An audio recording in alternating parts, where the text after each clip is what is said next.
본 특별 세션 사회를 맡게 된 저는 한국건설기술연구원 남북한 인프라 특별위원회 정산중 팀장입니다.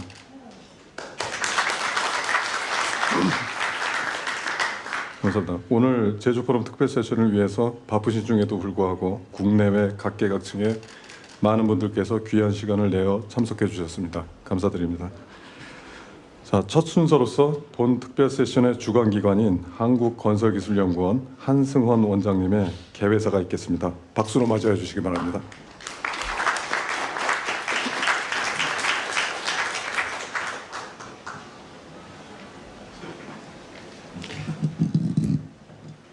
예, 방금 소개받은 한국건설기술연구원 한승헌입니다.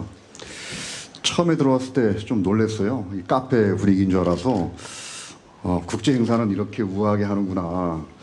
아마 여기 앉아 계신 많은 분들도 이와 같은 포맷의 컨퍼런스는 첫 경험이실 것 같습니다. 일단 분위기가 좋아서 좋고요.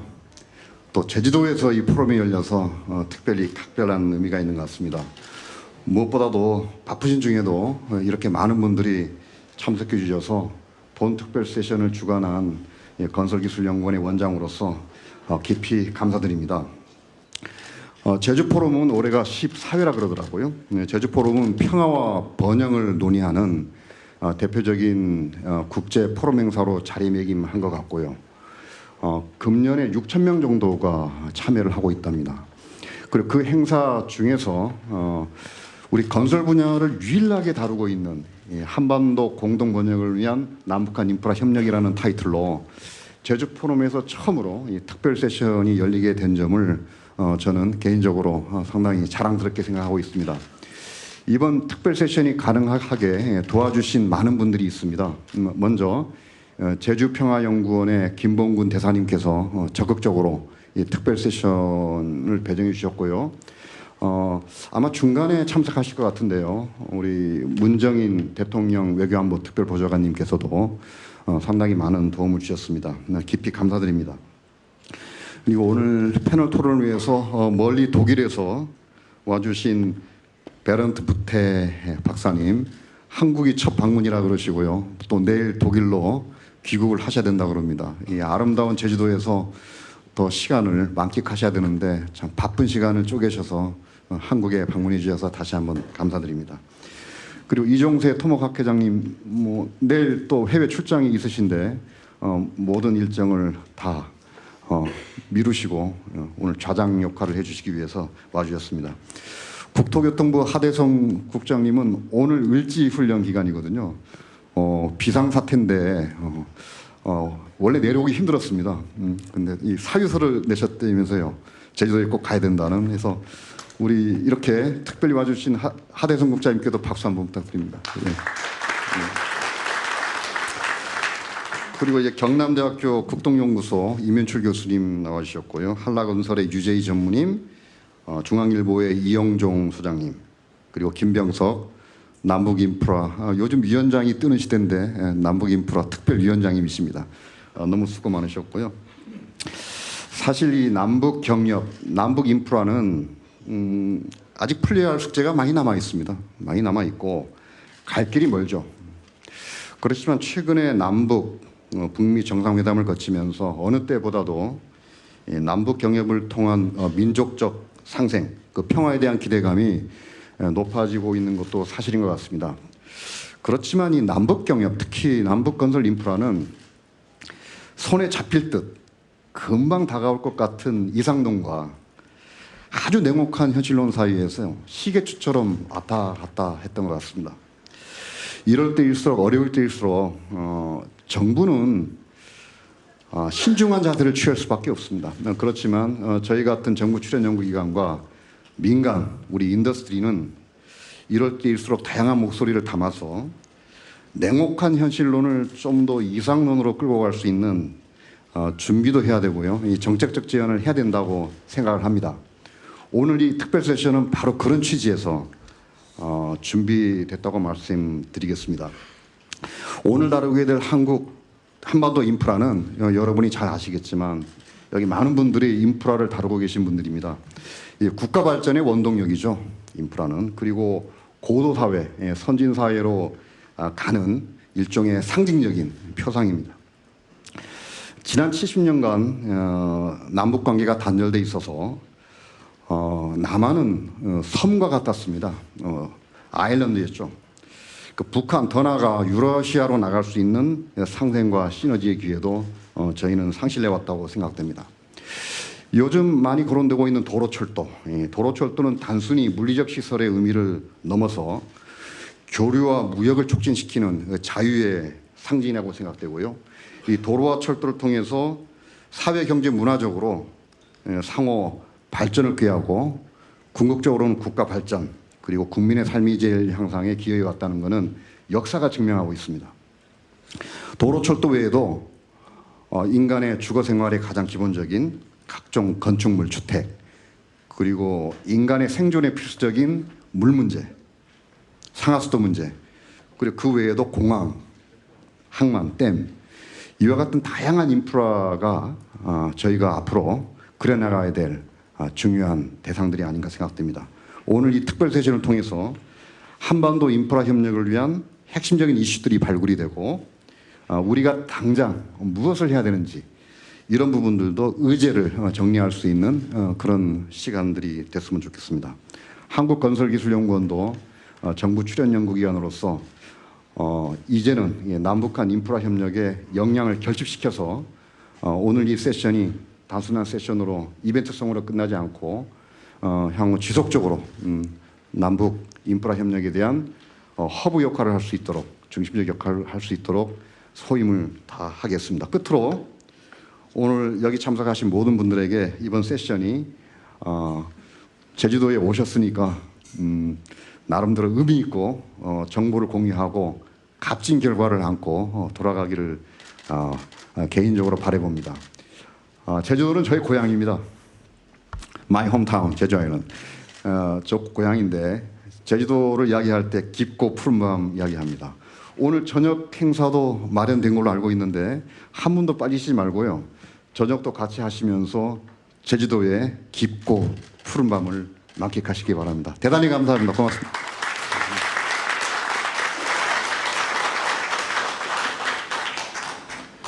예, 다음으로는 문정인 대통령 통일 외교안보 특별보좌관님께서 축사가 있을 예정이었으나 부득이한 사정으로 본 일정에 못 맞추시게 됐습니다. 그래서 혹시라도 세션 중간에 오시면 인사 말씀 하실 수 있도록 양해를 구하겠습니다. 다음으로는 우리나라 건설 토목의 대표적인 학회입니다. 대한토목학회 이종세 회장님께서 인사 말씀이 있겠습니다. 본 일정에는 없었습니다만은 남북한 인프라 특별한 그 의미를 고려해서 말씀해 주시겠습니다. 큰 박수로 부탁드립니다. 네, 안녕하세요. 저 대한토목학회장을 맡고 있는 이종세 교수입니다.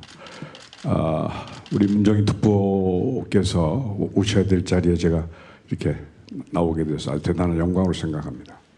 우리 한승훈 원장님이 지금 제주도 출신이다. 제주도 출신이라는 얘기는 섬 출신이라는 얘기 같은데요. 사실 따지고 보면 남한도 섬입니다. 제가 볼 때는.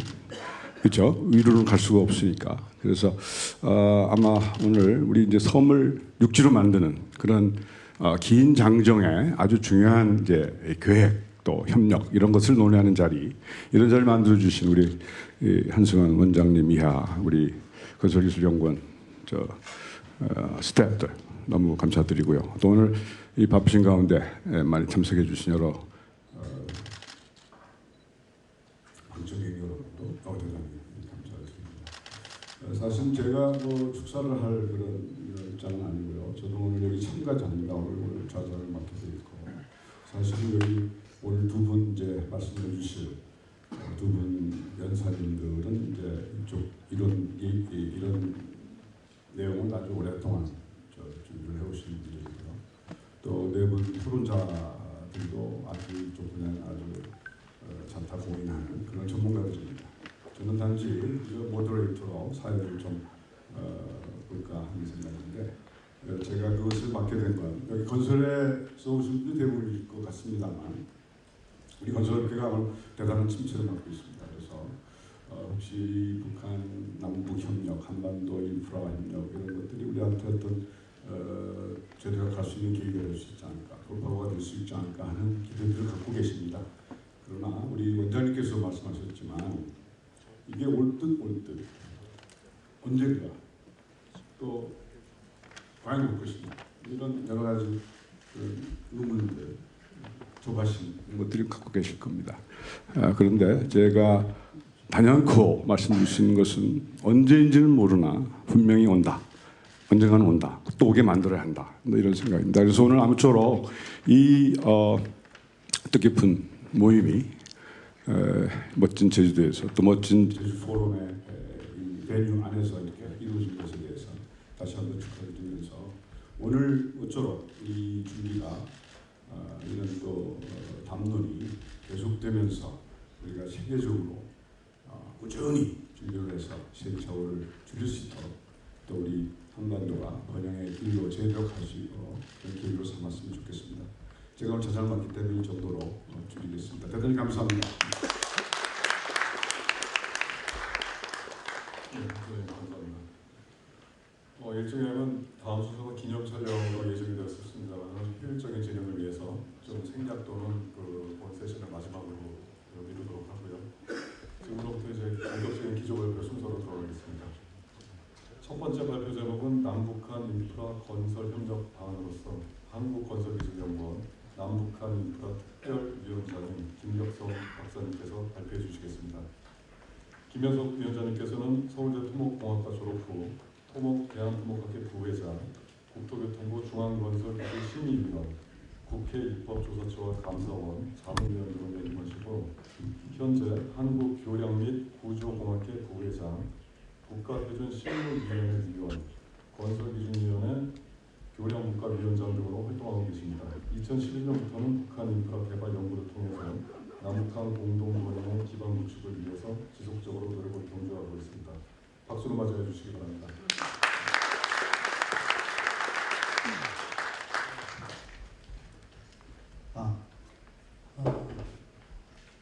오늘 이 자리에 한반도와 또 세계 평화에 대해서 깊은 관심을 갖고 있는 많은 분들이 자리를 해주셨습니다.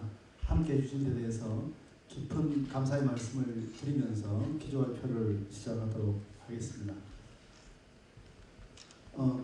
여러분, 이 그림이 혹시 뭔지 아십니까? 아마 익숙하신 분들도 많이 계실 겁니다. 동양에서는 옛날에 국가적인 어떤 대사를 할 때 또는 가정이나 개인이 큰 일을 할 때 목욕 제기하고 점을 쳤습니다. 이게 그 주역에 있는 64개 중에 하나입니다. 이것을 가지고 일을 할까 말까 결정하게 되었습니다. 이 괴는 64개 중에서 하나에 해당되는데, 제가 지금 현재 우리 한반도의 기운과 미래를 생각하면서 고른 이것은 회복할 복자, 복귀입니다.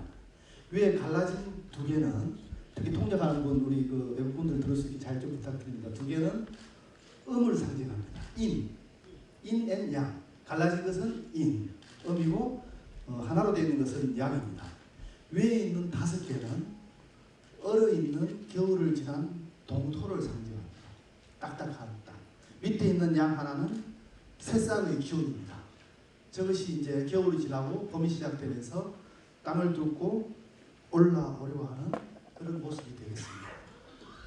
그래서 지금 한반도는 과거의 그 어두운 시대에서 새로운 길을 열기 위한 그런 새싹의 기운을 움키우고 있고, 여기 계신 분들이 한 분 한 분 마음을 모아주실 것을 부탁을 드립니다. 이게는 굉장히 좋고 길한 개로 생각합니다. 딱 보면 좋다, 이거 너무 좋다 하자. 단 딱 하나의 조건이 있습니다. 많은 사람들이 기운을 몰아줄 때만 성공할 수 있습니다. 여기 계신 분들이 한반도의 평화, 세계 평화를 위한 기운을 모으셔서 진정한 글로벌 평화의 길을, 그 문을 활짝 열어주실 것을 염원하면서 오늘 이야기를 시작했습니다. 제가 말씀드릴 흐름은 먼저 냉전의 그 종식, 세계사적인 관점에서 한번 살펴보고, 북한이 어떤 길을 걸어갈 것이냐 하는 것은 기존 벤치마킹을 하는 게 굉장히 중요하기 때문에 지금 사회주의 국가들이 체제 이행을 어떻게 하느냐 같이 살펴보고 그것을 통해서 한반도와 북한의 선택지는 무엇이 될 것인가 그것을 한번 말씀을 드려보겠습니다. 그리고 여기 건설하는 분들이 대부분 모였는데 그 관점에서 북한 인프라에 대해서 말씀을 드리고 마지막으로 함께 걸어가는 길 상륙에서 상생으로의 길에 대한 제언을 두 가지를 말씀드릴까 합니다. 세계사적으로 보면은 과거에 전체주의 국가들이 전쟁을 일으키고 제2차 세계대전이 끝나고 나서 다시 새로운 대립과 대결의 시대로 접어들었습니다. 그게 바로 이데올로기에 의한 냉전의 시대였습니다. 그것에 의해서 한국 전쟁과 베트남 전쟁이 발발하고 그 뒤에 미소 대탕트, 미중 수교, 독일 통일, 소련 붕괴가 되면서 다시 평화의 문을 열기 시작하는 냉전의 시대의 막을 내리는 길이 열리기 시작했습니다. 그러나 이 지구상에서 남아있는 단 하나의 지역 한반도만큼은 아직도 그 냉전 이데올로기에 의한 군사적 대립이라는 덫에 걸려가지고 대립과 그리고 서로의 그 분쟁의 그런 그 프레임에 구속당한 채로 길을 걸어가고 있습니다. 그러나 여기 이 사진이 상징적으로 보여주듯이 지금 이 두 분이 활짝 웃고 있습니다. 그래서 이 모습을 통해서 우리가 지금 비록 어렵지만 우리가 지금 늦은 봄입니다. 여름으로 가고 있는데 그 길에도 하루의 낮과 밤의 온도차는 있고 또 사만사원이 있듯이 결국은 봄, 여름으로 가고만은 자연의 이치처럼 한반도는 평화의 길로 걸어갈 것이라고 저는 확신하고 있습니다. 사회주의 국가들의 체제 이행에 대한 것을 같이 한번 잠깐 살펴보도록 하겠습니다. 북한은 지금 계획경제체제, 경제체제 측면에서 볼 때나 정치체제 측면에서 볼 때 지금 제일 밑에 지금 위치해 있습니다. 반면에 체제 이행을 한 중국이나 베트남은 정치체제는 유지하면서 탑다운 방식으로 여러 가지 변화를 주어왔습니다. 중국은 경제체제를 점진적으로 단계적으로 개혁을 해왔고 경제특구 개발을 우선적으로 시작을 했습니다. 워밍을 시키면서 점진적으로 전진을 했는데 중요한 것 하나는 재원이 중국은 워낙 민족 자본이 많아서 자기 그 국가 자본이 많아서 화교라든지 저축에 의존한 개발을 시작하고 그 뒤에 FDI로 넘어갔습니다. 베트남의 경우에는 경제체제는 부분적으로 급진 개혁을 했는데 재원 측면에서는 자본이 별로 없었기 때문에 결국은 ODA와 초기 그 다음에 FDI가 중요하게 되었고 동유럽의 경우는 처음부터 기본적인 어떤 자본을 갖고 1인당 GDP도 높은 수준이었죠. 상대적으로. 그리고 급진적인 정치 체제와 그 다음에 경제 체제 변화를 거치면서 비선형적인 성장을 해가고 있습니다. 이 그래프를 보면은 이게 1인당 GDP입니다. 밑에서부터 순서대로 레전드를 보시면 북한, 베트남, 중국 쭉 올라가는데 북한은 42여 년간 거의 비슷한 수준입니다. 개혁 개방을 하지 않았기 때문에. 그 반면에 베트남이라든지 중국은 급격한 성장을 했고 개혁 개방 시점하고 비교해 볼 때 중국의 경우에는 거의 40배의 성장, 베트남의 경우에는 2017년 기준입니다. 거의 30배의 성장을 했습니다. 과거에 북한이 더 우위에 있었던 적도 있었습니다. 그러나 이렇게 큰 변화를 지금 갖고 있고 북한은 정체하고 있습니다. 중국을 조금 더 들여다보면 여기에 몇 가지 시사점이 있습니다. 조금 전에 말씀드린 것처럼 중국은 처음에 내부 자본, 화교와 저축에 의해서 시작을 했고 그러다 보니까 ODA를 보시면은 ODA는 상대적으로 큰 변화 없고 미미합니다. 그런데 미국과의 관계가 항상 이제 중요한데 중국도 보면은 WTO 가입 신청 저것은 저 당시는 WTO가 아니고 가트 체제였습니다. 저 당시에 들어가면서 외부 자본이 들어오기 시작하고 WTO에 가입이 승인되기 시작하면서 전체적으로 FDI가 굉장히 올라가고 국민 소득도 굉장히 급격하게 비선형 증가를 했다는 것을 알 수가 있습니다. 베트남의 경우를 보면은 미국과의 관계가 훨씬 더 중요하다는 것을 알 수가 있습니다. 지금 보시는 것처럼 이 중간에 미국과의 그 대화가 재개가 되고 미국과 국교를 수립을 하고 엠바고 해제하고 이런 것들을 통해서 ODA와 FDI가 늘어나고 그 뒤에 WTO 승인을 하는 단계에서 급격하게 외국인들의 투자가 이루어졌고 GDP가 증가했다는 것을 알 수가 있습니다. 그러면 한반도와 북한의 선택은 어떻게 될 것인가? 기존 국가들의 그 체제 이행을 볼 때 이것은 남북한 1인당 GDP입니다. 과거에는 이제 우리가 알고 있지만은 북한이 GDP가 더 높았던 시절도 있었습니다. 근데 1974년에 그것이 역전되기 시작했습니다. 한국은 급격한 경제 성장을 했지만 북한은 들쑥날쑥하면서 거의 정체되고 있다는 것을 알 수가 있습니다. 그러면 북한은 결국 시간이 늦어지면 늦어질수록 베트남이나 중국 주변 국가의 경제 격차는 훨씬 더 커질 것이고, 그래서 과거에 선군에서 지금은 선경으로 경제 국방 병진 노선에서 사회주의 경제 건설 총력 집중 방향으로 이행할 수밖에 없는 상황에 처해 있다고 생각합니다. 여기서 정치적인 핵 문제는 저는 언급하지 않겠습니다. 밑에 사진을 보시면은 2014년에 우리식 경제관리방법이라는 것을 도입하고 자율성을 대폭 도입하는, 부여하는 세 가지 정책이 시작됐습니다. 왼쪽은 장마당입니다.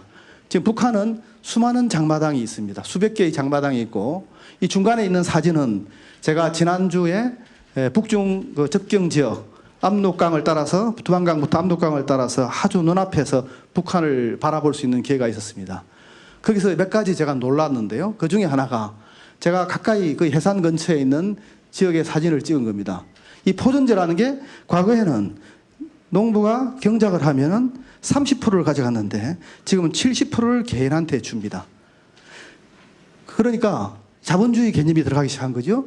저 산 꼭대기, 저보다 더 심한 꼭대기에도 밭을 일구고 있습니다. 효율성은 떨어지만 돌아오니까 저렇게 변하고 있습니다. 남한의 선택지를 살펴보면 이 밑에 있는 사진은 지금 불빛을 위성에서 찍은 것인데요. 조금 전에 그 모두의 인사 말씀에서 하셨지만 남한은 지금 이 상태로는 섬 아닌 섬입니다. 북으로의 길이 막혀 있고, 또 출산율이라든지 인구가 격감하는 거라든지 그 다음에 군사비 문제도 있고 외교적인 문제가 있습니다. 이런 남한의 한계가 있는데 북한과의 상생과 협력을 통해서 우리가 길을 열어가면은 동북 지역에 경제 공동체 형성을 할 수가 있고, 한반도는 중국, 러시아, 대륙, 미국, 일본, 태평양권을 잇는 협력과 통합의 공간으로 변할 수 있습니다. 그리고 남한과 북한을 합치면은 8천만의 인구, 동북 삼성 지역과 연해주를 가면은 2억 내지 3억의 인구, 규모의 경제가 가능합니다. 넷으로서도 길을 걸어갈 수가 있습니다. 그러면 북한이 어떤 개혁 개방의 모델을 걸어갈 것인가? 이미 중국과 베트남에 비해서는 시차가 굉장히 크게 있습니다. 그런데 앞의 길을 살펴보면은 결국은 제가 보기엔 두 가지 일밖에 없습니다. 전쟁을 해서 같이 다 망하든지, 만약에 그게 아니라면은 결국은 개혁 개방을 무조건 빨리 해야 한다. 지금 북한은 별로 제가 볼 때 시간이 없습니다. 약간의 그 생존 파이프를 러시아와 중국에 대고서 연명하고 어느 정도 버틸 수는 있겠지만 상대국과의 격차가 너무 커집니다. 빠르면 빠를수록 좋다는 것을 아마 북한 당국자들도 알 것으로 생각하고, 결국은 베트남과 중국을 고려한 시간이 흐른 농업국가 기반은 아니기 때문에 북한은 오히려 공업적이 가깝고 제3의 길, 개혁 개방의 길을 속도를 높여서 갈 것이라고 저는 확신합니다. 그런데 여기에 하나의 아킬레스건이 있죠. 우리가 요즘 많이 듣는 대북제재. 이 대북제재는 유엔에서 하는 포괄적인 주요국 제재를 포괄하는 제재가 있고, 그 다음에 내셔널 생션, 각 국가별 제재가 있는데 우리는 5.24 조치 이후에 강화된 게 있고, 미국의 경우에는 제3자, 제3국까지도 제재하는 세컨더리 보이콧이 굉장히 강력합니다. 어쨌든 지금 러시아와 중국을 통해서 숨통을 트하고 있지만 제재 이후에 2017년 지금 북한 대무역을 보면은 급감하고 있고, 무역 적자는 여기서 보시는 것처럼 125.5%라고 굉장히 크게 줄어들었습니다. 그러면 그 국제사회 지원이 제재와 관련해서 어떻게 이루어질 건가? 우리는 이제 인프라 관점에서 한번 조명을 해보면 대북 제재가 유지되는 상황에서는 남북 간에 할 수 있는 양자간 협력이 있고, 그 다음에 외국의 ODA나 유엔을 통해서 하는 다자간 협력이 있을 수가 있는데 기본적으로 북한 개발 마스터 플랜, 인프라 마스터 플랜을 수립하고 그걸 지원하는 것은 미국의 어느 정도 암묵적 동의는 있어야 되겠지만은 일단은 가능하고 그 다음에 국가 인프라 마스터 플랜을 역시 유엔 쪽을 통해서 무상으로 우리가 하고 필요에 따라서는 같이 하는 것도 가능하다고 봅니다. 대북 제재 이후에는 기본적으로 북한 인프라에 직접 투자를 할 수도 있고 ODA 사업, 그 다음에 FDI를 통해서 활발하게 이루어질 수 있을 것으로 생각합니다. 여기 보시면은 단계별 그 해제를 볼 때 해제 이전에 우리가 인프라 관점에서 할 수 있는 것은 좌하단에 빨간색으로 해놓은 북한 인프라 공동조사라든지 그 다음에 한반도 인프라 마스터 플랜 수립 그리고 제도 기준 특화기술 공동개발 인적 교육 날리지 쉐어링 프로그램 같은 것을 진행할 수 있고 단계별로 해제가 진행되면은 투자도 소규모에서 대규모로 갈 수 있겠죠. 그 중에서도 인프라의 본격적인 투자는 3단계 정도 되어야 된다는 것이 전문가들의 시각이고 그 시간이 얼마 걸릴 것이냐. 여러 사람의 시각이 있지만 국제금융기구를 가입을 해야 되고 그 이전에 여러 가지 단계를 거치면 2년 내지 3년 걸릴 거라고 생각하는 것이 일반적인 시각인 것 같습니다. 그러면 인프라 관점에서 한번 살펴보겠습니다. 우리가 한반도 인프라 협력의 기본 방향 지금 출발점에 서 있는데요. 대북 제재 해제 이전에는 조금 전에 말씀드린 것처럼 일단은 국가 마스터 플랜을 만들고 인프라 현황을 조사하고 이미 공동조사를 좀 했죠. 수요를 파악하고 진단하면서 여러 가지 제도나 건설 기준, 특화 기술 개발, 인적 교류, KSP를 할 수가 있고 대북 제재 해제 이후에는 우리가 지금 퍼주기 논란을 하고 있는데 나중에 말씀드리겠지만 실제 엄청난 자금이 들어가야 되고 남한이 감당할 수 있는 수준도 아닙니다. 그걸 북한이 거의 바라지도 않을 겁니다. 그래서 대부분은 개방 개혁 이후에 국제금융 가입을 하고 외국 펀딩을 통해서 ODA를 통해서 이루어지고 FDI를 통해서 이루어지고 그 단계에서는 입찰을 할 겁니다. 그러면 인프라 현황을 보면은 이 그래프에서 보시는 것처럼 전반적으로 양적인 면에서는 큰 차이가 없습니다. 차이가 없고 단지 고속도로는 되게 개발이 많이 진행돼야지 많이 놓이기 때문에 차이가 큽니다. 그러나 양적인 것보다 중요한 것은 아시는 것처럼 질적인 차이라 할 수 있습니다. 인프라 도로 실태를 보면은 주행 속도가 대부분 50km 이하고 그 다음에 2.4m보다 좁은 1차선 도로가 비중이 반 정도 되고 1급, 2급 이상 되는 그런 아주 좋은 도로들도 포장률은 굉장히 낮습니다. 철도의 경우도 비슷한 그런 상황이고요. 보도를 통해서 많이 보였을 겁니다. 상하수도 사실은 이것도 심각합니다. 심각한데 이 오른쪽에 밑에 있는 저 그림은 제가 이번에 접경지역 지난주에 가면서도 그 압록강 유역에서 빨래하는 여인들의 모습을 많이 볼 수 있었습니다. 우리 남한에도 과거 1970년대만 해도 저도 강가에서 저래 빨래하는 모습을 이제 많이 볼 수 있었는데 그때와 상황이 이제 유사합니다. 주거 환경을 보시면은 지금 저 왼쪽에 있는 것은 평양의 여명결이나 미래과학자 글입니다. 뭐 서울의 대도시 뭐 주위에 고층 건물 못지 않습니다. 조명도 좋고 문제는 대도시 평양과 다른 도시의 격차도 크고 특히 시골로 가면은 더 격차가 크다. 이것도 제가 지난주에 그 해산시 근처 바로 코앞에 보입니다. 큰 소리 치면 들릴 그곳에서 찍은 사진입니다. 이 뒤에 보시면은 아파트가 새로 들어서고 있고 그 밑으로 노후화된 아주 오래된 주택을 볼 수가 있습니다. 그래서 주택의 경우에도 1940년까지 수십만 호의 공급이 필요하다는 그런 분석이 나오고 있습니다.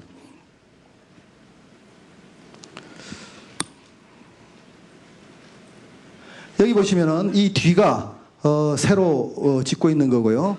극명하게 차이가 나죠. 이 앞은 옛날에 우리 1960년대, 70년대 가시설 비슷하게 판자촌하고 그런 이제 비슷한 상황이라고 말씀을 드릴 수가 있습니다. 북한 개방에 따른 인프라 비용이 어떻게 될까? 저것은 진짜 힘든 문제고 저희 연구원도 저기에 대해서 지금 고민을 하고 검토를 같이 하고 있습니다만은 굉장히 들쑥날쑥합니다.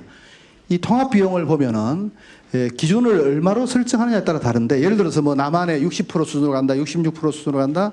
이 기간별로 조건이 다르기 때문에 여기서 인사이트 얻기가 쉽지는 않은데요. 그러나 어쨌든 지금 보시면은 여기 보면 88조에서 5,800조까지 있습니다.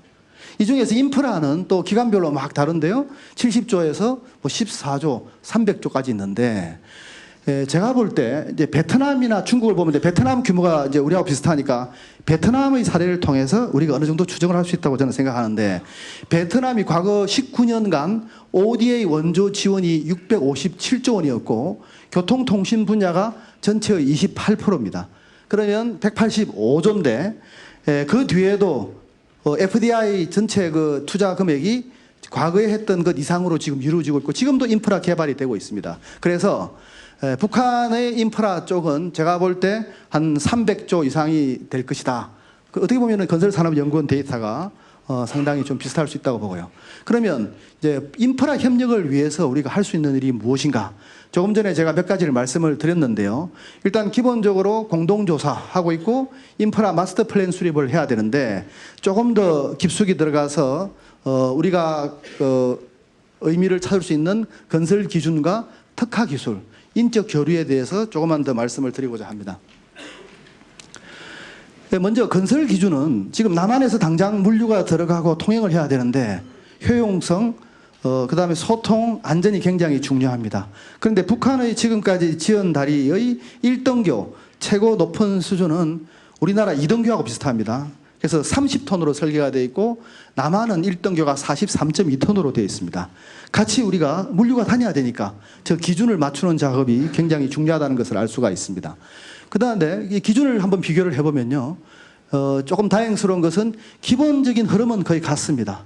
여기 지금 빨간색으로 나와 있지만은 북한도 분류가 보면은 건설 기준이 설계 기준과 시공 기준, 예산 기준으로 되어 있고 우리도 설계 기준, 시공 기준, 표준 시방서, 공사비 산정 기준으로 되어 있고 단지 분류만 북한은 좀 더 세분해서 87개고 우리는 18개지만 카테고리는 거의 같다는 것을 알 수 있습니다.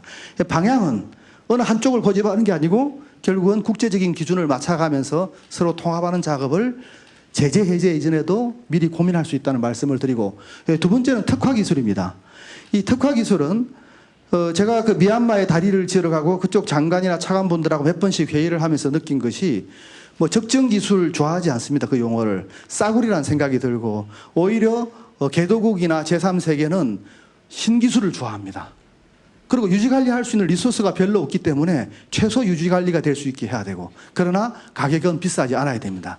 이 대목에 R&D가 필요하고 미리 준비를 해야 된다. 그리고 북한은 특히 추운 지역이기 때문에 날씨가 우리하고 틀립니다. 동절기가 길고 동결 심도가 깊고 눈이 많이 오면 앞으로 제설제를 많이 뿌려야 되고 그런 관점에서 내구성이 좋은 길을 걸어가야 된다. 그래서 혁신성이 있는 기술을 가져가야 되는데 이것을 특화 기술이라는 단어를 한번 붙여봤습니다. 오른쪽에 보시면은 북한 시설물을 개량하고 개축해 들어갈 때 급속 진단하고 보수 보강하고 교체할 수 있는 기술이 반드시 필요하다.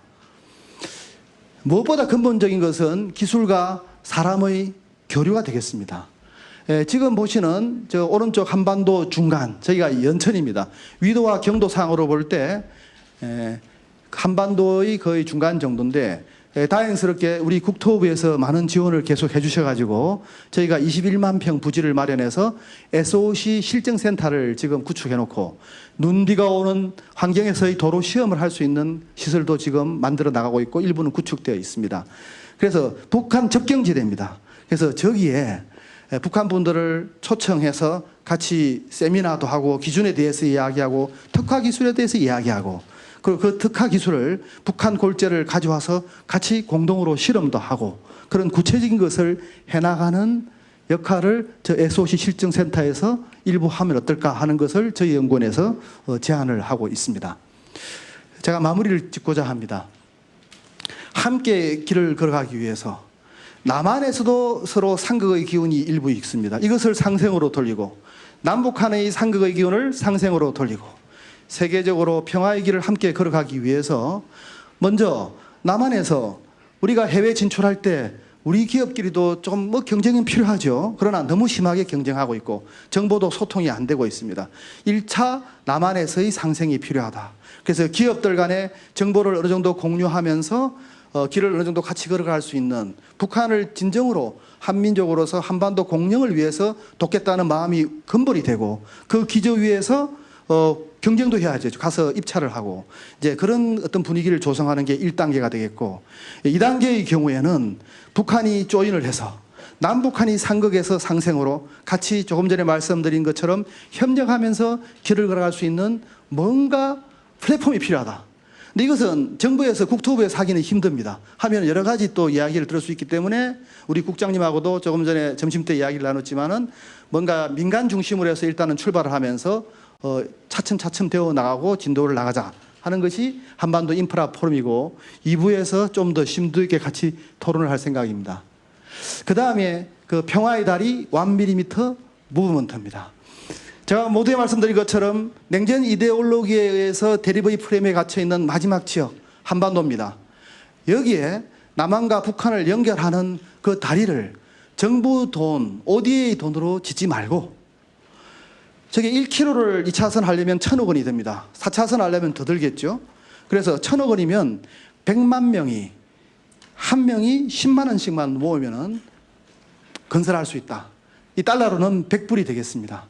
그래서 이 분단되어 있는 마지막 지역을 전 세계인의 모금운동을 통해서 평화의 염원을 분쟁 지역에 심어놓으면서 인류가 다시는 냉전 이데올로기에서 전쟁하고 살상하고 상극에 가는 그 기운을 갖지 말자. 평화로 가자 하는 그 상징물을 이 지역에 건설했으면 하는 게 제 생각이고 여기 계신 분들도 나중에 만약에 이 운동이 벌어진다면 모두가 홍보대사가 되어주시고 전부 10만 원씩 성금해 주실 것을 어떻게 약속하실 수 있죠? 예, 이상으로 제 발표를 마치겠습니다. 네, 감사합니다. 네, 감사합니다. 혹시 질문이 있으신 분께서는 시간과 효율성을 고려해서 패널 토론의 Q&A 시간을 이용해 주시면 감사하겠습니다. 두 번째 발표입니다. 독일 통일 과정의 인프라 건설 사례와 교훈을 독일 연방건설도시공간연구원 팀장인 베른트 부테 박사님께서 발표해 주시겠습니다. 베른트 부테 박사님께서는 공간경제학자로서 유럽의 공공투자에 대한 자문, 독일 연방의 건설, 도시 문제 및 공간 개발에 관한 프로젝트 책임자로 활동하고 계십니다. 특히 교통 및 지역계획, 도시 및 지역 인프라 개발, 교통 투자 부문의 전문가로서 본 세션에서 독일 통일 과정의 인프라 건설 사례와 교훈, 건설 협력의 성공 요인 등에 대해 발표해 주시겠습니다. 큰 박수로 맞이해 주시기 바랍니다. 안녕하세요.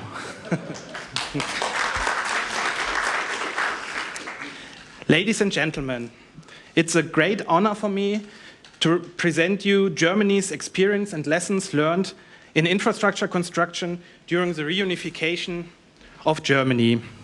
Thank you very much for the invitation. At the beginning of my presentation, I would like to give you an idea of what the initial situation was prior to the reunification of Germany.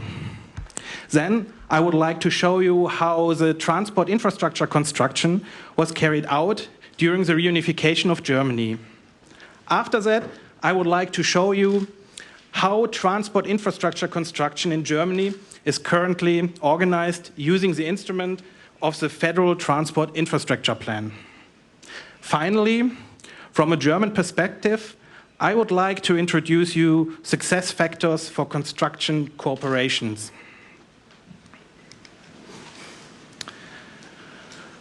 The starting situation was quite challenging. After the division of Germany, strong disparities arose between East and West Germany. Since the 1970s, the German Democratic Republic had invested only occasionally on a larger scale in its transportation infrastructure.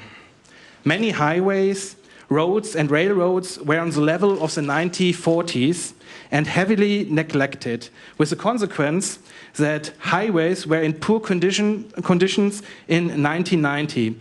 It was no pleasure to drive on the partly paved roads full of potholes. The railway was the most important means of transportation, but speeds and the level of electrification were low due to decades of economy of scarcity. Necessary investments in the replacement of sleepers, the repair of switches and drainage pipes had been repeatedly postponed.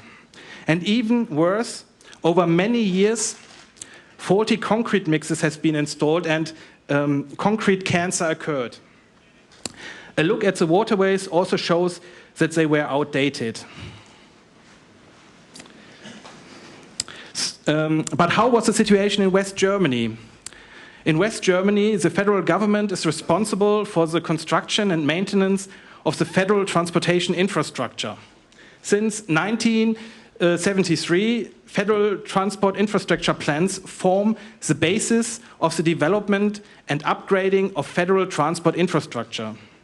A federal transport infrastructure plan is prepared by the Federal Ministry of Transport and is adopted by the federal cabinet. It contains structural preservation requirements and all investment projects planned by the federal government for roads, railways and waterways. The Federal Transport Infrastructure Plan is a framework program and planning tool which is renewed every 10 to 15 years. Between the two parts of Germany, only 10 roads and 8 railroad crossings existed. With the fall of the Berlin Wall and the opening of European borders, a number of challenges occurred. The main traffic flows in the north-south direction were complemented by growing traffic flows on west-east routes. This resulted in high traffic demand on the poor eastern transport network and a high increase of traffic deaths on these routes. A special investment program was needed to minimize the number of accidents, to expand existing routes, and to strengthen the network between the eastern and western states. Due to bad road conditions and to upgrade standards, a new construction of the motorways in East Germany was necessary. After the fall of the Berlin Wall, the reunification process began with the first meeting of the German Commission traffic routes. The new medium and long-term transport infrastructure planning began with a focus on cross-border transport links. In January 1991, the Ministry of Transport initiated an assessment of the traffic situation in the new federal states. This resulted in the German unification transport projects. On April the 9th, in 1991, the Federal Minister of Transport submitted to Cabinet the German Unification Transport projects, which are part of the Federal Transport Infrastructure Plan 1992. In December 1991, the Traffic Infrastructure Planning Acceleration Act came into effect to accelerate the planning of German unification transport projects. The idea behind this act was to simplify the planning procedures of large transport infrastructure projects into in the new federal states.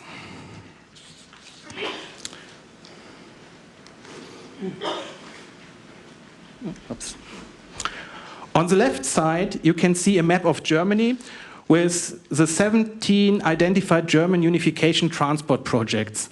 The 17 German unification transport projects are numbered separately for each mode of transport from north to south in ascending order. The green line shows the rail projects numbered from 1 to 9. The 7 road projects are marked with orange lines. Only one waterway project exists. It is labeled with the number 17 and consists of one blue line. The overall calculated budget in 1991 was 28.6 billion euro for all projects. In order to realize all 17 projects within a decade, 2 privately owned project companies were founded outside the existing authority structures. Responsible for the road project was the Deutsche Einheit Fernstraßenplanungs- und Bau GmbH DEGES. The idea behind the foundation was that the planning and construction of the transport projects could be realized faster than it would have been possible with the road construction administrations of the new federal state, which were still being established. The Planungsgesellschaft Bahnbau Deutsche Einheit was a subsidiary of the Deutsche Bahn for the rapid implementation of the German unification transport projects. The company was responsible for the planning and construction of the railway projects. With all these measures, the ministry believed that all projects would be realized within 10 years. But not all projects were finished within a decade. The original calculated cost of 28.6 billion euros was gone up by 46.2%. From 1991 to 2018, 9 railway projects with a total length of 1,932 kilometers have been realized for a cost of 20.3 billion euro. When all road projects are finished, 2,017 kilometers will be built for approximately 17.5 billion euro. In 2019, the waterway project of 280 kilometers for a cost of 2.0 billion euro was finished. So, the Federal Transport Infrastructure Plan was adopted in 2016 and is currently valid and being implemented. When creating a new federal transport infrastructure plan, errors made in the past are eliminated as far as possible. In order to avoid inefficiencies and wrong decisions, a process with 8 steps must be carried out when creating a new plan. First, you need a forecast of traffic development. Secondly, a modernization of the assessment methodology should take place. Starting research projects for the further development of the evaluation methodology can help to avoid mistakes. Thirdly, the transport network needs to be analyzed and projects generated. Fourth, the proposed projects must be evaluated. Fifthly, prioritization of adventurous projects must take place. Sixthly, the federal states must be involved in the planning.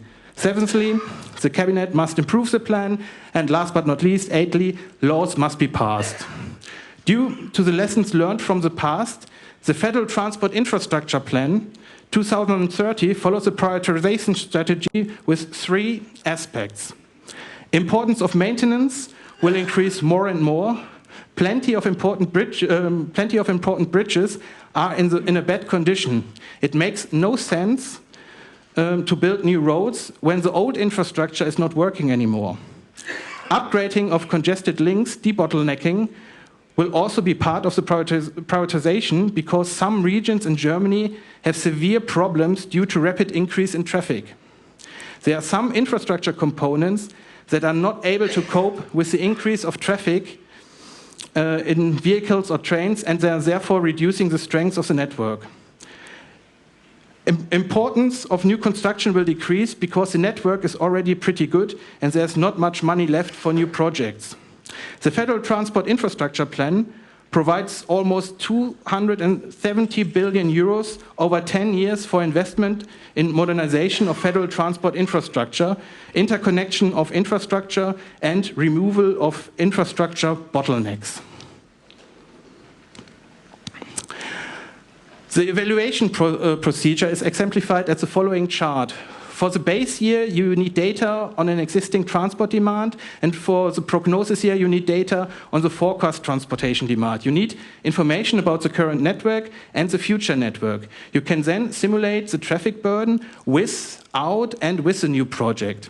As a result, you get the traffic shift and impact new projects may have, which you can evaluate. The elevation of projects consists of 4 major elevation parts: environmental assessment, cost-benefit analysis, spatial planning, and urban assessment. The preparation of the Federal Transport Infrastructure Plan is controlled continuously by external specialists called the coordinator. He's responsible for the quality assurance. Furthermore, a concept for the public participation is in place. The last aspect is very important because a lack of transparency leads to conflicts. In order to prioritize the projects, comparison of the world with and without the projects in the forecast year 2030 has to be done very carefully. All projects' impacts must be assessed. Positive and negative impacts can occur. The most important part of the evaluation is the cost-benefit analysis. The cost-benefit analysis puts the investment costs in relation to the benefit components such as traffic safety, journey, time benefits, environmental effects, and operating costs. The evaluation procedure is exemplified as the following chart. You need data about the transport demand for the base year and the year of the prognosis. You need information about the current network and the future network. You can then simulate the traffic burden without and with the new project. As a result, you get the traffic shift, which you can evaluate. The map shown here illustrates the quality of the road connections between the regional metropolis on 6 different levels. The green line stands for a very good connection. Most of the large-scale road connections between regional metropolises are in a good condition. In Germany, we try to monitor the quality of the intercity connections with a special method for all kinds of transports. Here you can see the quality of the road system. We do this kind of analysis also for the rail network. Continuous monitoring of our connections help us to identify the need for actions. The accessibility of the core infrastructure is also a mean to see whether there are problems. You can analyze the accessibility to the next highway access or regional metropolis or international airport or intercity train station. On a regional level, you can analyze the accessibility to the next kindergarten, hospital, supermarket, and so on in order to find some deficits. The map on the slide illustrates the travel time to the next junction in minutes. Areas with a travel time of more than 30 minutes are colored in red. Let me now outline the success factors for construction corporations. A detailed transport infrastructure plan is a key for successful construction corporations. 5 aspects should be taken into consideration while creating the plan: obtaining consent, transparency, ensuring high quality through professional staff, and using internal and external experts, and using as much and precise data as possible. Finally, the local regional knowledge about positive and negative impacts should be integrated into the plan as well. Based on the past experiences, the plan should consider 5 elements. Definite prospects of funding. The plan aims to draw up a realistic and fundable overall approach for the infrastructure of the future. Therefore, the available overall investment volume must be harmonized with high priority projects so they can be delivered on time. Structural preservation to take precedence over construction and upgrading. Structural preservation of the existing infrastructure should be the first priority of the plan. Strengthening the major axis. By strengthening the major axes and junctions, the entire transport system will be improved and its performance will be enhanced. Removal of infrastructure bottlenecks. The removal of infrastructure bottlenecks will optimize the flow of traffic and the entire transport system. Broad public participation. The public should have the opportunity to take part in the whole development process of the plan. Overall, our experience is that infrastructure and mobility are the foundation of growth, prosperity, and jobs. There can be no prosperity without mobility, and regional effects have to be considered carefully. The reunification was very good for Germany. I wish you all the best for your reunification. Kamsahamnida.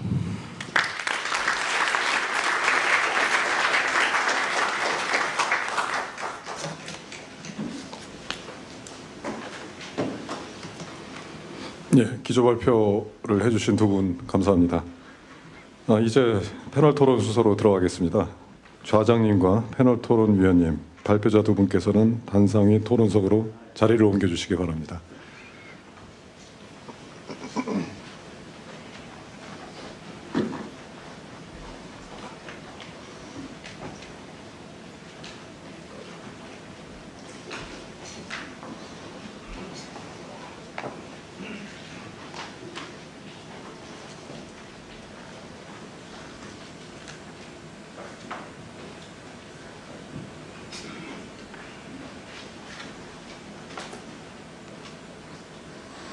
예, 패널 토론 위원님들을 소개드리겠습니다. 먼저 좌장을 맡아주실 이종세 대한토목학회 회장님이십니다.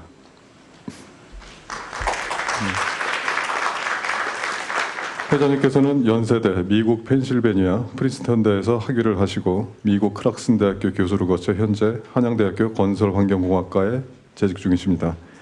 한국공학한림원 정회원으로서 과학기술단체 총연합회 부회장, 한국지진공학회 부회장 등을 겸직하고 계십니다. 패널 토론 위원이신 육제이 한라건설 전무님입니다.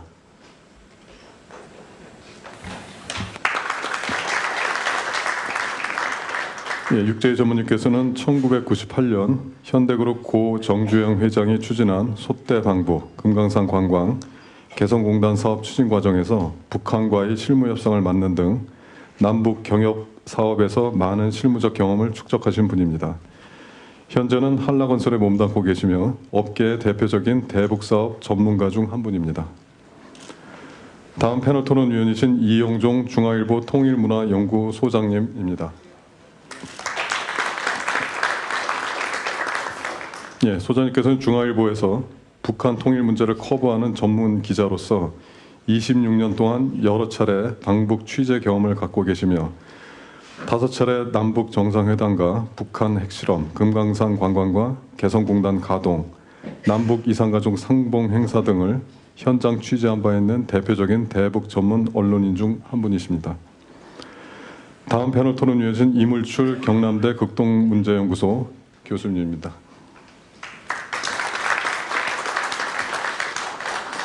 예, 교수님께서는 미국 조지타운대에서 객원연구원으로 활동하셨으며 남북 정상회담 민간자문단 위원, 청와대 국가안보실과 통일부 정책자문위원, 민주평화통일자문회의 기획조정위원회 간사, 국가과학기술연구회 남북과학기술협력위원 등 대표적인 대북 정책 전문가 중 한 분이십니다. 다음 패널 토론 위원이신 하대성 국토교통부 국토정책관님이십니다.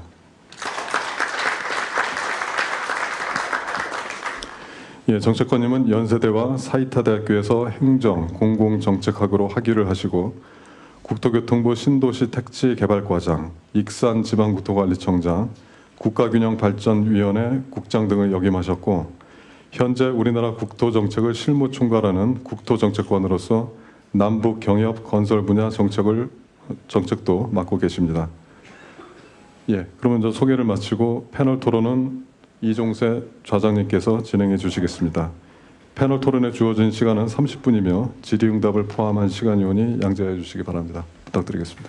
네, 그러면 시간이 이렇게 많지 않습니다. 바로 소개하도록 하겠습니다. 지금 우리 두 분이 기조 발표를 하셨고 네 분의 지금 토론자가 있습니다. 다 전문가신데 순서를 좀 정해야 되는데 제 생각은 네 분이 이제 오늘 주제 발표 또 그 당에 생각하신 것들 가지고 아마 말씀하실 게 많으실 걸로 생각합니다만 제가 한 3분에서 5분까지만 일단 드리겠습니다. 그래서 오늘 발표하신 주제에 대해서 질문도 좋고요, 코멘트도 좋고 평소에 생각하신 인프라 관련된 말씀을 좀 해주시면 좋겠습니다. 그래서 순서를 제가 좌장이 그냥 마음대로 정해야 될 것 같습니다. 원래 그 4명이면 어디 관산 학연 이렇게 해서 이렇게 좀 모이게 되는데 이제 언론이 있습니다. 요즘 언론이 제일 센 것 같아요. 그래서 우리 이영종 중앙일보 대기자님 먼저 기회를 드리겠습니다. 네. 네, 감사합니다. 제가 그 팔자에는 없는 것 같은데요. 올해 초에 건축학회 회원으로 가입을 했습니다. 전혀 제 분야하고 관계가 없는데요. 북한 연구를 하면서 특히 이제 김정은 시대 들어와가지고 북한 건설이라든가 건축 분야에 대해서 아마 여러분들도 관심이 많으셨을 겁니다. 북한에서 얘기하는 대상 건축물이라는 거, 쉽게 말하면 북한 체제를, 사회주의 체제를 선전할 수 있는 이런 건설 건축, 또 대규모 토목 사업, 이런 부분들과 관련해서 제가 좀 공부를 하다 보니까 아마 그렇게 인연이 닿은 것 같습니다. 국내의 건설, 건축, 뭐 토목 분야 다 망라해서 좀 제가 이렇게 들여다 보니까요, 북한 관련해서 어떻게 하고 계신가 봤더니 제가 정말 그 생각했던 것보다 놀라울 정도로 준비가 어마어마하게 많이 돼 있습니다. 아마 여기 있는 분들도 어디 그런 전문 세미나나 이런 데 가서 보시면 정말 놀라실 겁니다. 오늘 그 제주 평화 포럼이 그동안에 뭐 비핵화라든가 한반도 평화 또 이 아시아 지역 뭐 동아태 지역 요즘 뭐 인도가 또 뜨고 있습니다만은 이런 것과 관련해서 사실은 그 북한 문제 하면은 그런 쪽에 주로 주제들이 맞춰지고 있지만 제주 평화 포럼 이제 올해 14번째인데 저는 뭐 중앙일보가 이 주관을 하고 있는 한 주체이기 때문에 매년 내려옵니다만은 건설 건축 또 우리 건설연구원이 이 세션 자체를 이렇게 독립적으로 운영할 수 있다는 것 자체가 아마 관심이 그만큼 높아진 게 아닌가 이렇게 생각을 합니다. 그럼에도 불구하고 또 그 한 2가지 정도 제가 보면서 참 신기하다고 생각했던 게 있습니다. 이렇게 연구는 많이 해놓으셨는데 북한하고 실제로 접촉점을 마련해 놓은 부분은 거의 전무하다. 뭐 그 이유는 있습니다. 뭐 북한에 경협을 하려면 경협을 하는 베이징에 뭐 나와 있는 단둥에 나와 있는 기관들하고 접촉을 하면 되지만 건설 건축은 이게 도대체 어디를 뭐 북한의 김정은이 항상 건설을 할 때마다 나오는 뭐 백두산 건축연구원하고 접촉을 하면 참 좋겠지만 그 부분이 이루어지지 않고 있는 것 같고요. 또 하나는 이게 건설이나 건축이나 이런 부분들이 전문가뿐만 아니라 실제로 그 시공 단계라든가 어떤 구체적인 행동을 필요로 하는 단계이기 때문에 이 인적 접촉이 있어야 되는데요. 이 부분이 좀 한계를 드러내고 있다. 제가 보기에 거의 유일했던 거는 우리가 예전에 한반도 에너지 개발 기구 캐도를 통해 가지고 북한에 경수로 지을 때 남북한 근로자들이 같이 하고 심지어 그때는 북한의 그 민감하다는 핵 기술자들이 우리 대덕 연구단지에 와가지고 뭐 몇 달 머무르면서 이렇게 교육을 받는 이런 단계까지도 있었는데 그래서 이제 뭐 하나의 힌트일 수도 있겠습니다만은 이런 부분들 남북 간의 접촉이라든가 이런 부분들이 오늘 두 분께서 주제 발표를 해주셨지만 어떤 국제 협력을 통해 가지고 나가는 것이 처음에 될 수 있는 하나의 방안이 될 수 있지 우리의 건설 업체나 건설 어떤 관련한 기관이나 단체가 독자적으로 북한과 어떤 의미 있는 진전을 이뤄낸다. 더구나 지금 단계에서는 그런 부분들이 좀 쉽지 않을 거다 이런 생각을 했습니다. 우리 부태 박사님 그 발제와 관련해서는 제가 뭐 궁금증이나 이런 거보다는 우리가 좀 독일의 교훈이라는 것을 좀 다시 배울 필요가 있겠다. 독일의 통일 사례를 우리가 배우겠다고 초기에는 좀 후끈 열기가 달아올랐다가 결국에는 어떤 이유에서인지 모르지만 독일의 통일의 경험보다는 부작용 부분에 대한 경계 이런 것 때문에 우리가 한동안 독일 통일 사례는 우리랑 다르잖아 이렇게 경원시했던 부분들 이런 부분들이 오늘 특히 이 건설 또 인프라 이런 부분 관련해서는 부태 박사님 말씀을 저도 들으면서 많은 그 시사점을 얻었습니다. 사실 그동안 통일부나 이런 쪽에서 정치 군사 분야와 관련해서는 여러 가지 한독통일위원회나 이런 걸 통해서 자료나 이런 것들을 많이 축적해 놓고 있습니다만 우리가 지금 논의하고 있는 이 세션의 주제와 관련한 부분에 한독 간의 협력 우리가 좀 배울 수 있는 부분 이런 부분들이 필요하다는 부분 그 부분 좀 생각을 했습니다. 그리고 김병석 위원장님이 말씀해 주신 부분과 관련해서는 사실 저도 지난 그 김병석 위원장님이 이제 북중 접경을 가실 때 같이 동행을 해서 많이 공부를 했습니다. 김병석 위원장님은 북한 쪽을 구경하는 것 절반 하시고요.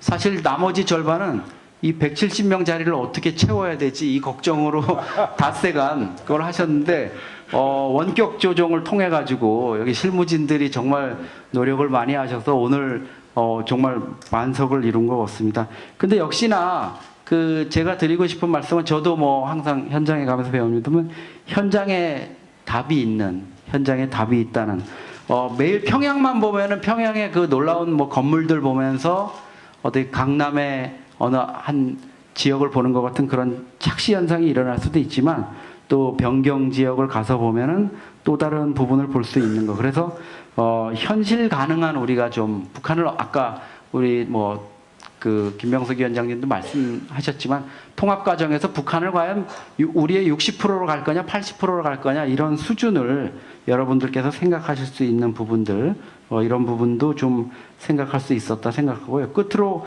우리가 좀 이 분야에 있어서 여기 오늘 기관이나 또 기업체 CEO 분들도 오셨고 하겠지만은 과연 우리가 그 전문 역량을 우리 건설기술연구원 같은 경우는 김병석 위원장님이 지금 특별위원회까지 만드셔가지고 하고 계십니다만 과연 우리 건설 또 토목 인프라 분야에서 이런 전문 인력이라든가 이런 것들이 양성될 수 있는 그런 준비들이 돼가고 있느냐. 남북관계 지금 개선되면 당장 뭘 할 것처럼 얘기는 하지만 준비는 안 하고 그런 것만 바라고 있는 건 아닌지 이런 생각을 해봤습니다. 끝으로 오늘 이런 좋은 세션을 만들어주신 우리 한성원 원장님하고 김병석 특별위원장님께 각별한 감사의 말씀을 드리고 싶습니다. 감사합니다.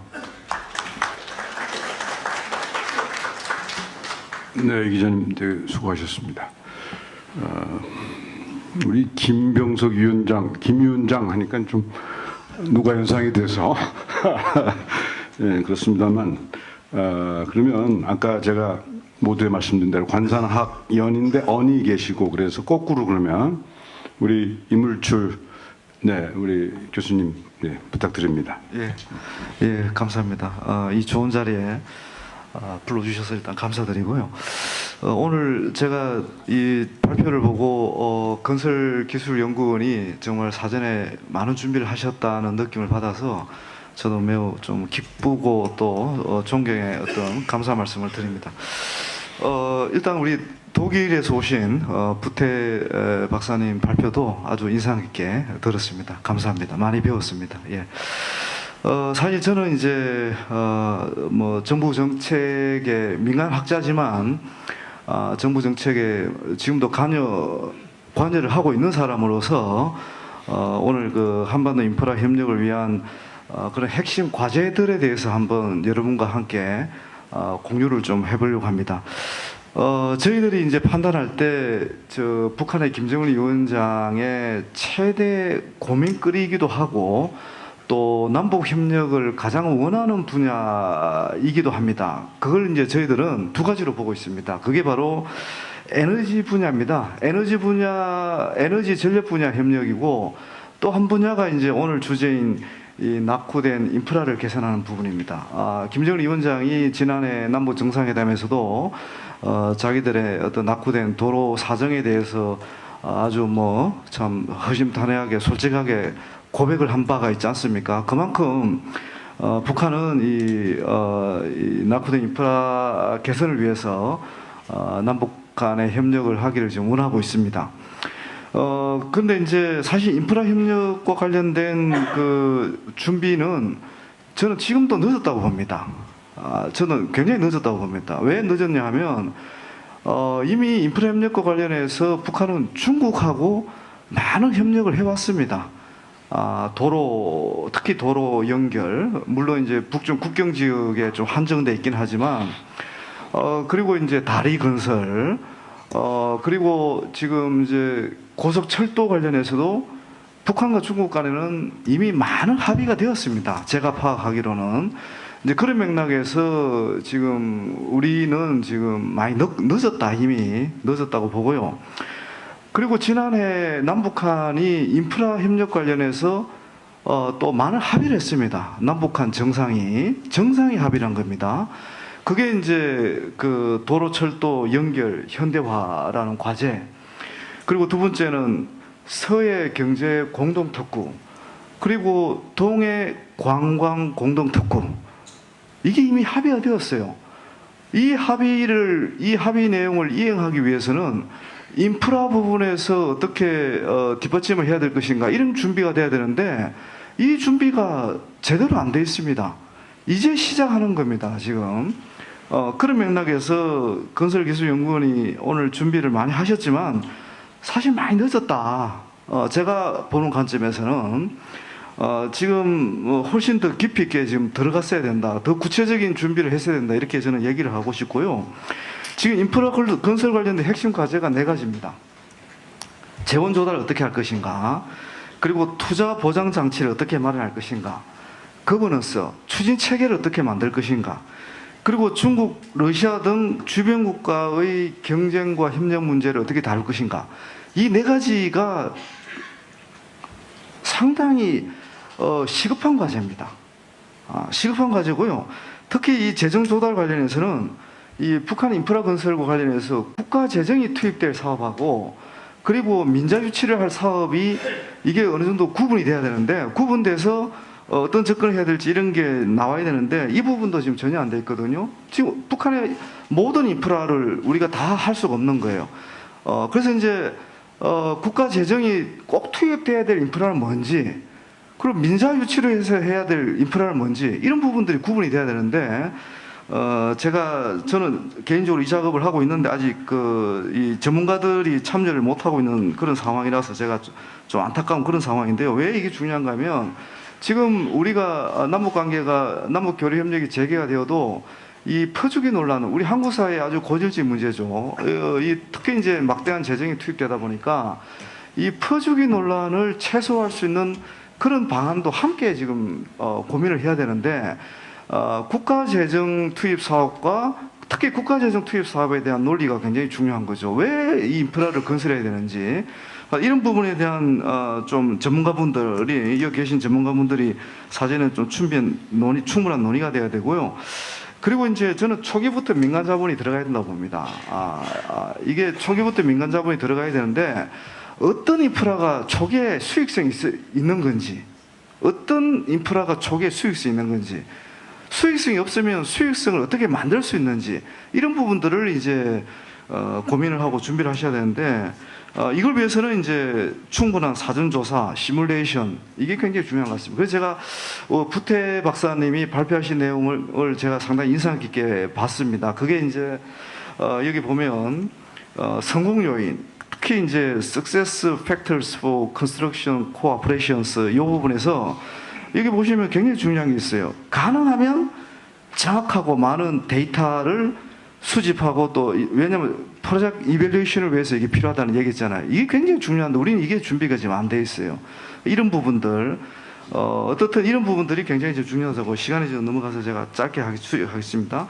그리고 이제 초기에 수익성이 담보되지 않더라도 뭔가 남북한의 우리의 통일을 위해서, 먼 미래의 어떤 수익성을 위해서 국가 재정이 과감하게 투입될 인프라가 뭔지, 이런 부분도 좀 이렇게 저희들이 미리 찾아내야 되는데 이런 준비도 지금 안 돼 있고요. 그리고 이제 역시 투자금 회수입니다. 이게 이제 민간 기업이 가장 고려한 부분인데, 이 투자금 회수 방안과 관련해서는 저는 이게 특별 조치가, 우리 국가 차원에서 특별 조치가 필요하다고 봅니다. 정부의 지급 보증 얘기도 나오고, 또 북한 당국이 이제 광물 자원을 투자금 회수 방안으로 지금 제시하고 있습니다. 이미 제시해 놓고 있는 상황인데 이런 부분을 어떻게 기용할 것인가. 그리고 이 향후 인프라 건설 사업의 성공과 실패를 좌우하는 건 뭐냐? 그거는 추진 체계입니다. 거버넌스입니다. 이 거버넌스가 정비 안 되면 저는 이게 과당 경쟁, 중복 투자, 아마 굉장한 혼선이 일어날 거라고 저는 봅니다. 이게 이제 정부 역할이기도 하고, 오늘 이제 건설기술연구원 같은 플랫폼을 만드는 정부 추진기관의 역할이기도 합니다. 잘 이렇게 추진 체계가 초기에 정비가 안 되면 저는 굉장한 어떤 어려움이 예상된다, 이렇게 얘기가 되고요. 이 추진 체계는 국내적 추진 체계만 필요한 게 아닙니다. 국제적 추진 체계도 필요합니다. 왜냐하면 중국하고 러시아하고 협력 때문에 인프라 협력이 굉장히 중요하잖아요. 자, 이제 마지막 말씀을 드리는 겁니다. 지금 중국이 여러분 잘 아시지만 1대1로 정책을 추진하고 있습니다. 1대1로의 핵심은 결국 6대 인프라를 연결하는 겁니다. 건설하고 연결하는 건데, 이 6대 인프라가 도로, 철도, 수로, 워터웨이, 수로, 항공로, 가스 파이프라인, 통신, 정보망, 우리가 남북한 관련해서 가장 중요한 인프라이기도 하고, 이 인프라는 결국 중국하고 러시아하고도 연결해야 시너지 효과를 극대화할 수 있는 거거든요. 이런 맥락에서 이런 준비도 우리는 해야 되는 겁니다. 그래서 제가 이제 워낙 토론 시간 짧아서 이제 이만 줄이려고 하는데, 인프라 건설 협력은 비록 당장 교류 협력이 재개되지 않더라도 우리가 미리 검토하고 연구하고 평가하고 이래야 될 준비들이 굉장히 많은데, 저는 늦었다. 더 열심히 금기현이나 또 참여하신 분들이 해주셔야 된다, 이런 말씀드리고, 우리 부태 박사님께는 제가 드린 이 말씀과 관련해서 좀 특별히 좀 독일의 경험을 이렇게 참조하셔서 좀 의견을 주시면 감사하겠습니다. 예, 이상입니다. 네, 고맙습니다. 아주 그냥 준비를 많이 평소에 마음을 아마 담고 있는 얘기를 잘 정리해 주셨습니다. 우리 아까 기자님도 말씀하셨고, 그래서 연구를 많이 했는데 뭐가 있냐, 우리 교류는 어떻게 하고 있냐 얘기하시고, 우리 임 교수님은 지금 4가지 과제를 아주 잘 정리를 해주셨네요. 네, 이건 중요한 얘기인데, 그거보다 지금 이제 인프라, 지금 6대 인프라들 얘기를 하셨고요. 뭘 할 거냐. 근데 아까 좀 짚어주셨습니다만, 독일하고 우리하고 좀 다른 면이 분명히 있죠. 독일은 뭐 어쨌든 왕래도 했고, 뭐 여러 가지. 예. 근데 저희들은 지금 너무 오래돼서 언어까지 거의 달라질 정도로 섬처럼 살고 있었던 거죠. 그래서 그런 정보의 문제는 조금 이제 우리가 좀 그쪽 독일의 경험보다는 우리가 좀 뒤떨어지는 건 분명한 것 같습니다. 또 하나는 연구가 사실은 전혀 생각 안 하는 건 아닌데, 건설업계도 많이 제가 아는 바로는 여러 단계, 여러 시절에 여러 어떤 그런 이런저런 프로그램을 통해서 조사를 성했는데, 문제는 이것이 이제 이게 모아지질 않는 거죠. 이게 파편화돼 있고 어디 숨어 있는 겁니다, 데이터들이. 그래서 데이터가 절대적으로 부정한 것도 맞는 말씀이고요. 그다음에 조사를 좀 나름대로 했다고 했는데도 그것이 모여져서 시너지가 생겨야 되는데 이 파편화돼 있다 하는 것을 제가 좀 지적을 좀 우선 드리고요. 나중에 이제 또 두 분이 기회가 있으시면 말씀하시면 좋고, 우선 우리 이제 세 번째 거꾸로 갑니다. 우리 산업계를 대신 대표적으신 우리 육 전무님 부탁드립니다. 네, 우선 이 귀한 자리에 토론할 수 있는 기회를 주신 우리 주최자 한국건설기술연구원에 감사를 드립니다. 아까 제 소개는 이렇게 사회자님이 해주신 것 같은데, 제가 이렇게 이제 계산을 해보니까 한 22년 정도 남북 경협 현장에서 이제 실제로 일을 한 것 같습니다. 그래서 이 남북 경협과 또 인프라 관계는 어떻게 되는지, 그 사업을 실제 하면서 어떤 애로가 있었는지, 어떻게 좀 진행이 됐으면 좋겠는지, 그런 부분에 관해서 말씀을 좀 드리겠습니다. 아마 여기 뭐 건설회사 관계자들도 많이 오고 또 남북 경협 관련된 기업들 관계자들이 많이 왔는데, 아마 제 심정과 같지 않을까 해서 제가 좀 말씀을 드리겠습니다. 혹시 시간이 초과되면은 중간에 제지시켜 주십시오. 제가 가끔씩 얘기하다 보면 흥분이 돼갖고. 예. 제가 이제 97년도부터 이제 대북 사업에 관여를 했는데, 처음에는 캐도 경수로 발전소 공사의 현대건설이 시공사였습니다. 그래서 시공사로서 북한의 건설회사들하고 만나서 이 건설공사를 하는데 어떤 기준으로 뭐 인건비는 어떻게 하고 뭐 자재 품질 검사는 어떻게 하고 이런 것부터 이제 시작을 했습니다. 그리고 98년도에는 정주영 회장님의 금강산 관광사업 개성공단 사업에 실제로 그 사업을 하기 위해 여러 가지 어떤 사업적인 조건, 특히 거기에 필요한 인프라 부분, 이걸 어떻게 해결할 것인가, 그런 부분에 대해서도 많이 했고, 특히 그 98년도에 금강산 사업과 동시에 유경 정주영 체육관을 평양 시내 한가운데다 건설을 시작했습니다. 그때 이제 제가 만난 상대방이 아까 우리 이영종 기자님께서 말씀해 주셨는데, 백두산 건축연구소 하고 만나서 앞으로 공사를 어떻게 진행해 나갈 건가 했고, 그때 당시에 이제 주로 건설 관리자는 우리 현대 건설 사람들이 기술자들이 나갔고 또 현지 시공은 북쪽의 건설 회사들이 담당을 했습니다. 그런 게 있었고 또 제가 그 현대 아산을 나온 이후에는 2007년도에는 남북 간의 육로를 통한 교역을 했습니다. 그전에는 다 바다를 통해서 했는데 그걸 위해서 유통센터를 건설하고 도로를 연결하고 이런 또 일을 했었습니다. 북한의 석산 공장을 만들고 또 북한의 바다 모래를 채취해서 가져오고 이런 사업을 하면서 역시 가장 어려웠던 점은 뭐 다 사업이 중단됐잖아요.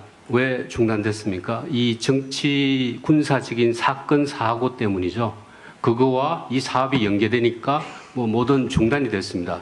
사실 어쩌다 이제 다시 뭐 여건이 조성이 되면은 남북 협력이 재개가 되겠지만은 정말 이 정치적인 사건 사고와 이 경제 협력 이거를 계속 연계시켜 나갈 건가? 이 문제가 아주 대전제로 해결되지 않으면은 오늘 이런 토의가 과연 의미가 있을까? 앞으로 누가 여건이 조성돼서 그 사업을 할 수 있다 그래도 그렇게 대규모로 남북협력 사업을 진행할까 하는 걱정이 됩니다. 그 다음으로 실제적으로 사업을 하면서 사업적인 부분에서 제일 컸던 애로사항은 역시 인프라 문제였습니다. 인프라 문제 중에서도 제일 첫 번째는 전력이었어요. 전력 문제는 얼마나 심각하냐 하면은 우선 전체적으로 말씀드리면은 전력, 그 다음에 두 번째는 이제 교통 인프라, 항만이나 도로 부분이었고요. 그 다음에 이것도 이거는 좀 제도적 인프라라고 얘기할 수 있지만은 북한에 어떤 우리가 사업을 추진할 만한 어떤 제도적인 뒷받침, 뭐 법규랄까 이런 것들이 미비했던 점이 제일 어려웠습니다. 그런데 이런 것들을 어떻게 해결했었나? 금강산 사업은 부두 한 5만 톤급의 배가 정박할 수 있는 부두 2개 선석을 현대의 재원으로 모두 다 건설을 했습니다. 자체적으로. 도로 현대가 했습니다. 발전기, 전력이 없어서 발전기를 우리가 돌렸습니다. 남쪽에서 기름을 가져가고 오폐수, 상하수도 이런 모든 문제를 사업자인 현대가 해결을 했습니다. 그러니까 이건 뭐 초기부터 적자가 날 수밖에 없죠. 근데 이런 경험을 토대로 개성은 어떻게 했느냐? 개성공단 사업이 시작되기 전에 남북 당국 간의 정상회담이 이루어졌습니다.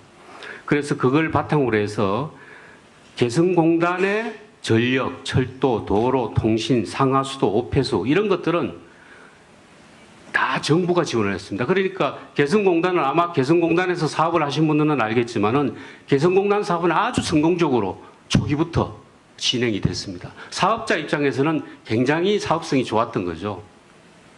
이 인프라가 구비되고 안 구비되고의 차이에 따라서 이렇게 남북경협의 사업의 성패가 좌우된다. 저는 특히 애로사항이 있었던 게 제가 이제 개성하고 금강산 지역에 유통센터를 만들었어요. 그리고 남북 간에 그 교육되는 농수산물을 그 유통센터를 통해서 이제 교육을 했는데 이 유통센터를 운영하려면은 북한에 뭐 수산물이 나오면 일정 부분 가공을 하거나 저장을 하거나 이런 과정을 거쳐야 되는데 거기에는 꼭 전력이 필요합니다. 가공 공장을 돌리고 하려면은. 그런데 전력이 우리가 발전기를 가져가서 또 남쪽에서 기름을 가져가서 이거 돌려야 됩니다. 그러니까 아무리 따져도 이게 수익성이 나오질 않아요. 그래서 개성 같은 경우는 개성공단까지 전기가 나가니까 우리 개성 밖에 있는 정부로부터 남북협력 승인을 받은 그 사업체에 대해서는 전력을 좀 공급해 주십시오라고 수없이 요청을 드렸지만은 전력이 개성공단 밖으로 나가면은 그것이 다른 용도로 전용될 수 있으니까 그거는 안 된다. 이런 정치적인 군사적인 문제 때문에 그게 개성공단이 10년 동안 진행되도록 일체 외부로 전력을 못 받았습니다. 그러니까 사업은 계속 적자가 날 수밖에 없었습니다. 모래 사업도 마찬가지였고요. 뭐 부두가 없으니까 바다 한가운데 생활선이라는 걸 띄워갖고 거기에 북측의 검사원들이 생활하면서 모래 검역을 하고 이런 일들도 벌어지고 석산 개발 사업에 파색이나 이런 장비를 돌려야 되는데 이게 전력을 공급받을 수 없으니까 안 되는 겁니다. 그래서 정말 이 전력 문제, 물론 뭐 도로도 중요하죠. 도로도 중요하지만 저는 이 문제 해결 방안 없이는 앞으로 여건이 조성돼서 업체들이, 민간 기업들이 남북 경협 사업을 하더라도 절대 성공적으로 가기가 굉장히 힘들다. 그래서 이 문제는 빨리 우리 뭔가 대책을 세우고 같이 병행해 나가는 방안을 찾아야 된다. 그렇게 생각을 합니다. 죄송한데 제가 조금 빨리 좀 마무리해 주시면 좋겠습니다. 그렇겠죠. 네네, 예, 고맙습니다. 제가 그럴 줄 알았습니다.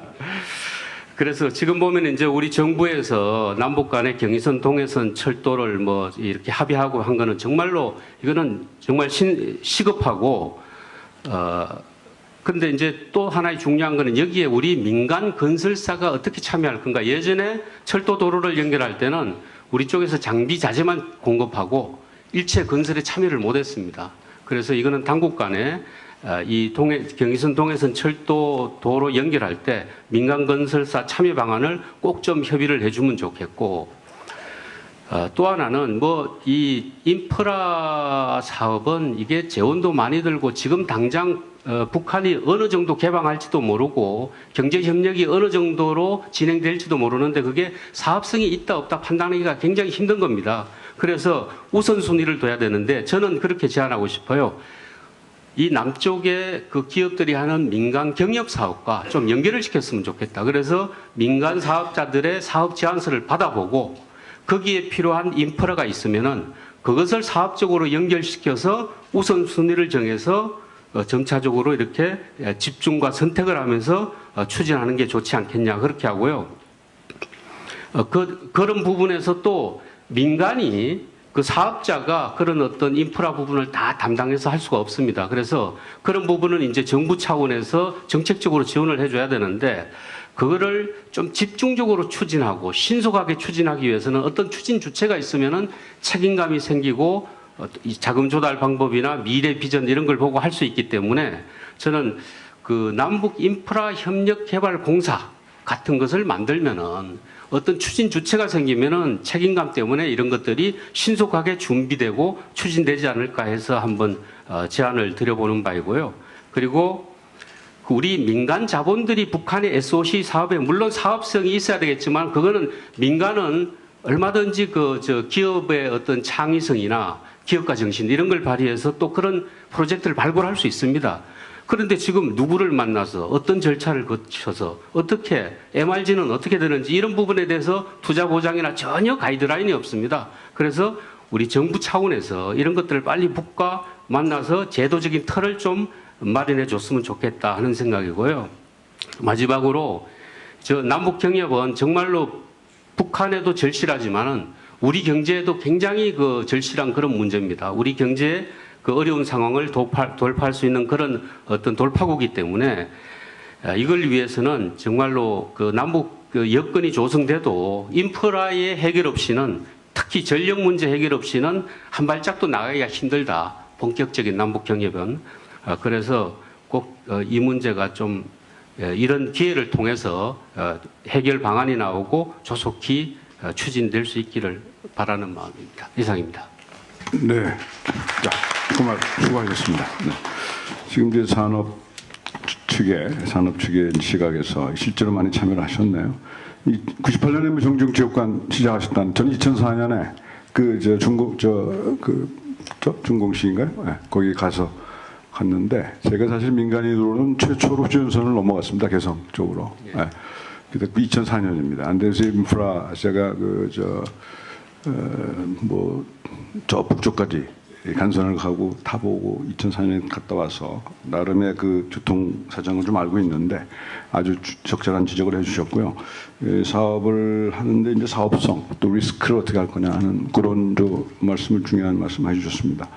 자, 그다음은 우리 국토 정책을 총괄하시는 우리 국토정책관님 우리 모시겠습니다. 네.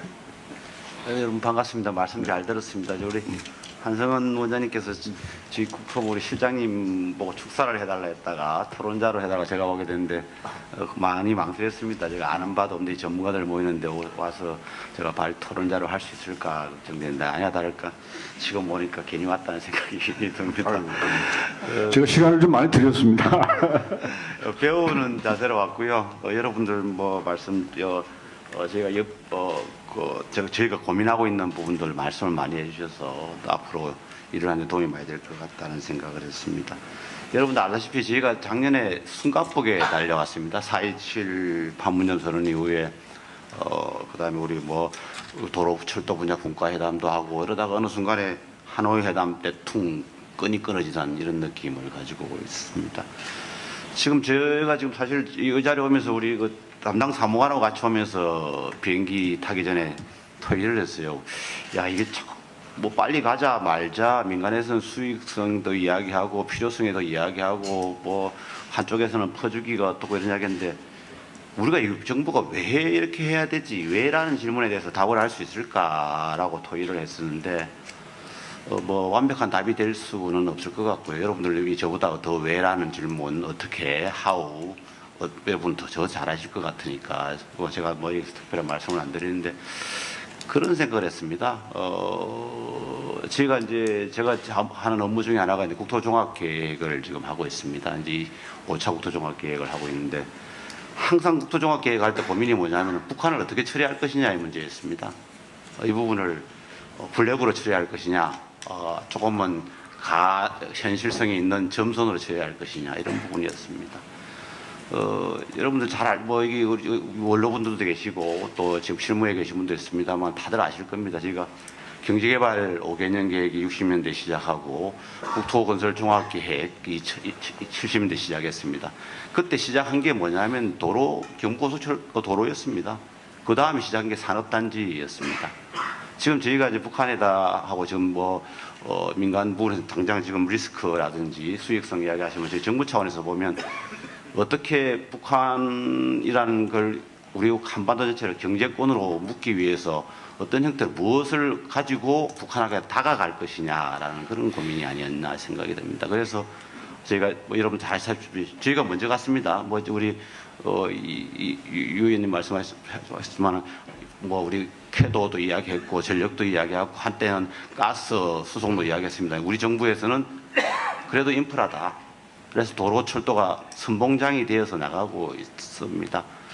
이 부분을 여러 가지 정책 구상하는 분들께서 고민도 많이 했고 저희는 이제 집행하는 차원에서 보면 뭐니 해도 소통하고 북한의 문을 열고 우리가 경제권을 하기 위해서는 인프라가 먼저 들어가야 된다는 그런 측면에 들어가지 않나 이런 생각을 합니다.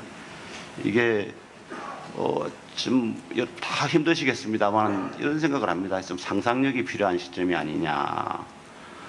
제가 2년 전에 유럽 출장을 가가지고 갑자기 두바이를 못 가게 돼가지고 프라하에서 비인으로 이동을 하겠습니다. 버스로 이동했습니다. 여러분 저보다 출장 많이 가셨으면 알겠습니다만 체코에서 독일 거쳐서 오스트리아를 갑니다. 국경을 3개를 가는데 그냥 아무렇지도 않았어요. 제가 느끼기에는 도로로 표준이 비슷하네. 독일은 좀 튼튼한 것 같네. 오스트리아는 좀 예쁜 것 같네. 체코는 조금 돈이 없으니까 좀 그렇게 좀 더 세 건데 좀 기술이 덜 발달된 것 같네. 지금 저희가 논의하고 있는 북한 도로나 철도 부분이 미시적으로 가면 그런 이야기인데 거시적으로 보면 사실은 어떻게 이을 것이냐의 담론에 대해서 우리가 필요성을 같이 공감하는 게 중요한 게 아니냐 이런 생각을 했습니다. 제가 여러분들 앞에서 제가 공자 앞에서 문자 쓸 건 아닌 것 같고 정부 당국자로서 말씀을 드리면 같이 여러 가지 어떻게 하는 게 좋냐 오늘 아이디어를 많이 주셨는데 그걸 같이 고민을 해야 될 것 같고요. 저희도 같이 고민하고 솔직히 그렇습니다. 우리 의원님 말씀하셨지만 토론번도 말씀하셨지만 작년에 급히 올 때 제가 이게 도로 분야 움직이고 철도 분야 움직이고 남북 경제 협력 분과 통일부 차관님 주제로 움직이고 군사 분과 국토부 국방부 차관님 주제로 움직이고 이렇게 했는데 민간하고 소통할 그런 여유가 없었어요. 빨리 움직였거든요. 그런데 지금이야말로 사실은 이제 좀 마음을 다지면서 고민을 하고 같이 소통해야 될 단계가 아니냐 이런 생각을 합니다. 마지막으로 제가 저희가 여기 우리 정부에 일하고 있는 사람으로 말씀을 드리면 그렇습니다. 아까 말씀드렸듯이 이게 우리 좀 옛날에 우리 선배님들 경제개발 계획할 때 우리 제일 요즘 젊은 친구들이 옛날에 환상할 때 뭘 보냐면 국제시장을 보는데, 국제시장 보면 그때 우리 인력들이 선배님들이 독일에 탄광 간 걸 이야기했었잖아요. 사실은 그거는 인력이 몇 분 안 되고 사실은 중동에 가서 선배님들이 더 많은데, 지금 우리 북한의 인력들은 중국이나 러시아 가서 단순 노동을 하고 있고, 저희 건설 시장에서는 동남아 건설 인력 데려와서 지금 고생하고 있고 이런 형국이거든요. 그래서 우리 인프라 분야 같이 우리 종사자분들이 북한을 어떻게 끌어낼 것이냐 하는데 같이 고민을 하고, 그 다음에 아까 말씀하신 민간의 리스크 부분에서는 정부가 보장할 수 있는 같은 같이 토의해서 그렇게 만들어갔으면 좋지 않겠냐 이런 생각을 합니다. 이상입니다. 감사합니다. 이거 시간이 금방 가버렸습니다. 벌써 30분이 지났는데 지금 네 분이 일단 코멘트를 해주셨으니까 우리 두 분께서 그동안 나온 얘기 중에 짧게만 한 10초 10 seconds. Okay? Okay. Dr. Butter. Yeah. Yeah. You have like 10 seconds. Okay, I hurry up. Thank you very much to all the experts today. It was very interesting for me, and I have to say that listening to you, I think one important thing is do cooperations as much as possible. And you said it's too late. I can say use the time you've got, because we were not so good prepared as we could have been. It was like a big surprise for us in 1989. So use as much data as you can. It's very important to use this data to make some decisions, and try to find a way to integrate the private companies, the private money as well, because you need the money. You need the official money, you need the money from the government, but you also need the money from the private sector in order to get the best network you can achieve. Thank you very much. It's a very impressive forum, and you can be proud that you have this forum and this session, and that you are talking in advance for reunification here. So thank you very much.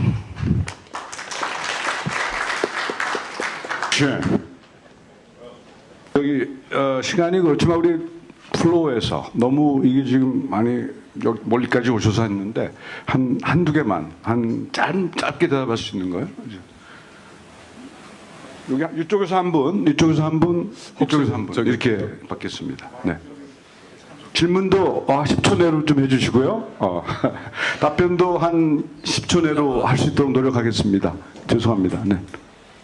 도하 엔지니어에서 온 오민환입니다. 저는 에너지 쪽에 이문출 교수님이 에너지 문제에 대해서 말씀하셨고, 그다음에 우리 한라건설 전무님께서도 말씀하셨는데, 지금 현재 에너지 쪽으로 우리는 수력 발전소가 있습니다. 수력 발전소의 기술이 세계 수준으로 되어 있습니다. 그러나 북한은 전체 전력의 약 25% 정도만 도시에서 하고 나머지 75%는 시골은 전기가 없습니다. 실제로 인프라를 한다 하더라도 전기가 필요한데, 실질상으로 북한 같은 경우에 전체 전력 중에서 80%가 수력발전소입니다. 그래서 지금 현재 수력발전소는 보통 2개 이상을 똑같은 용량을 설치를 하는데, 한쪽에 가동률을 높이기 위해서 한쪽에서 부품을 전부 다 옮겨서 해서 실질적으로는 30%의 죄송합니다. 우리 좀 질문 좀 간단하게 쳐주시고, 예. 시간이 지금 이거 다음에 아마 다음 세션이 또 있기 때문에 정말 죄송합니다. 이거 결론은 네. 수력 발전 쪽으로 이것은 재생 에너지이기 때문에 재생 에너지를 우선 북한과 연계해서 그 현대화를 시켜주는 가동이 안 되는 것을 가동을 시키면서 에너지를 생산해서 인프라에 보내는 그런 것을 좀 한번 했으면 어떠냐 이렇게 그런 방안을 한번 말씀을 듣고 싶습니다. 이상입니다. 네, 아유, 감사합니다. 이거는 제안을 하시는 그래서 카멘트로 이렇게 하겠습니다. 답변을 지금 굉장히 구체적인 거기 때문에요. 근데 좋은 말씀 해주셨습니다. 이쪽 플로어에서 좀 혹시 질문 네 말씀하시죠. 예, 저는 포스트 구조안전기술사 사무소를 하고 있는 나수철입니다. 저는 엔지니어인데요. 금방 우리 패널께서 두태 박사님이 상세한 나름대로의 그런 것들이 성공 요인들 얘기하신 말씀 들었는데 저는 그거 아니라고 생각합니다. 예, 저는 그거에 동의하지 않고요. 지금 우리 관계를 가로막고 있는 가장 문제는 저는 언론이라고 생각해요. 죄송하지만 좀 여기 분위기에 맞지 않는데 아까 말씀하신 것처럼 이 퍼주기 논란 있잖아요. 저는 그게 참 답답해요. 전 국민의 한 사람으로서 우리가 남북의 경제 규모 차이가 한 50배 정도 차이 난다고 합니다. 이제 매스컴 같은 걸 보면 그러면 우리가 잘 살잖아요. 그러면 잘 사는 사람이 못 사는 사람한테 주는 게 당연한 거 아닌가요, 이게? 우리가 그냥 얻었어야 되는 겁니까? 근데 이 언론은 끊임없이 이거를 지금 특히 주요 언론들은 그렇게 계속 보도를 하고 있는데 이렇게 되면 국민들의 위화감을 계속 이렇게 조장시키면서 정치적인 목적 때문에 그러는 것 같아요. 네. 이거를 어떻든 우리 언론계라든지 여기 계신 모든 분들이 이 문제를 좀 고민해 주셨으면 좋겠습니다. 네, 아유, 감사합니다. 이게 시간 때문에 죄송합니다. 좀 코멘트 해주시고요. 제가 약속한 대로 두 분 의견 받았는데 2부가 있습니다. 2부에 똑같은 내용은 아닙니다만 연장성상이 있으니까요. 혹시 시간을 좀 미리 충분히 제가 이거 운영을 잘 못해서 이렇게 시간을 쫓기게 돼서 죄송합니다. 아까 그 질문에 대해서 우리 이물철 교수님께서 한 10초간 코멘트를 하시겠다고 하니까 한번 들어보시죠. 예, 선생님 제안하신 내용에 대해서는 지금 정부 차원이나 또 관련된 연구기관에서 지금 연구를 많이 하고 있습니다. 남북한의 재생 에너지 협력이 우리 환경 문제라든지 또 미세먼지 해결 이런 거하고도 연관이 되어 있어서 지금 저희들이 많이 좀 다루고 있고 또 이렇게 깊이 있게 연구하고 있다는 말씀을 드립니다. 나중에 또 자세히 또 말씀을 드릴 수 있는 기회가 있기를 바라는데요. 예, 좋은 제안 감사드립니다. 예. 언론 관련해서 제가 한 말씀만 딱 드리겠습니다. 번외 질문 비슷한 질문이신 것 같은데요. 선생님께서 개인적으로 그런 어떤 정서적인 감정을 갖고 있고 이런 거는 충분히 이해를 합니다. 돈이 많으면 없는 사람 도와주는 거 그거 당연한 거죠. 근데 그거는 개인적인 감정이나 인도주의적인 정서, 길 가는 사람들 불쌍하고 이런 거는 우리가 충분히 이해를 할 수 있는데요. 선생님께서 다른 쪽으로 조금 더 성숙된 우리 사회 공동체라는 또 국가라는 차원에서 생각해 보면 달라질 수도 있습니다. 주지 않아야 되는 게 정책일 수도 있습니다. 선생님이 예를 들어서 어느 고아원이나 양육원 같은 데 기부를 하시는데 거기에 원장이 그 돈을 빼가지고 다 딴 데 써먹고 루이비통 백 쓰고 이런다면 선생님은 그 시스템을 개선하는 게 먼저라고 생각하시겠습니까? 아니면 그래도 지원을 해야 된다고 생각하십니까? 지금 문제는 그런 문제와 관련한 언론이 얘기하는 거는 그런 문제를 지적하는 거지 인도주의적인 지원 자체를 반대하는 건 아니라는 거예요. 네네. 아이고 제가 이제 인터셉트를 해서 이게 끝이 없는 아주 재미나는 논쟁인데 사실 이런 거 가지고 좀 끝장 토론 한번 해야 되는데 죄송합니다. 오늘의 제한된 시간 때문에. 근데 제가 자장으로서 운영을 잘못한 걸 좀 사죄드리고요. 제가 생각나는 거 한두 가지만 제가 정리를 하고 오늘 이 세션을 하겠습니다. 지금 인프라 에너지 얘기 나오는데 사실은 전력 인프라 에너지 IT 다 인프라입니다. 우리 경제 인프라. 이게 결국은 경제 인프라인데요. 경제 인프라가 단지 필요하다. 근데 우리가 이제 북한 시장 제가 두 가지만 지적하고 싶은데요. 북한 시장이 우리 거라고 생각하는 경향이 있습니다. 그래서 보장해주고 이렇게 도와주면 우리가 준비해서 가겠다. 근데 그거 조금 그런 그 프레임 그런 패러다임도 좀 바꿔야 될 것 같고 왜냐하면 중국, 러시아 아까 협력 말씀하시는데 그 미국이라든지 호시탐탐 노리고 있습니다. 이게 우리 시장이 아니에요. 우리가 경쟁력을 갖추지 않으면 저 외국의 해외 시장 진출하는데 실패한 그런 거 반복할 수밖에 없습니다. 그래서 저희들이 준비를 해야 되고요. 이 사실은 준비하는 과정입니다. 지금 당장 내일 모레 들어가자는 얘기가 아니고요. 그다음에 제가 두 번째 강조드리고 싶은 거는 리스크 테이킹을 기업에서 해야 됩니다. 왜냐하면 북한은 우리가 해외로 진출할 때 예컨대 베트남이라든가 이제 중국은 저희 들어가기 어렵겠습니다만 인도네시아라든가 이제 이런데 우리가 많이 진출을 하려고 노력하지 않습니까? 근데 그것을 이제 뭐 PPP 사업이다 해가지고 우리가 리스크 테이킹을 하고 그러나 사업이 잘 기획이 되면 지역개발은행이라든가 이런 데서 이제 투자를 받을 수가 있죠. 근데 그것도 사실은 20년, 30년 걸리는 거기 때문에 리스크가 있을 수밖에 없습니다.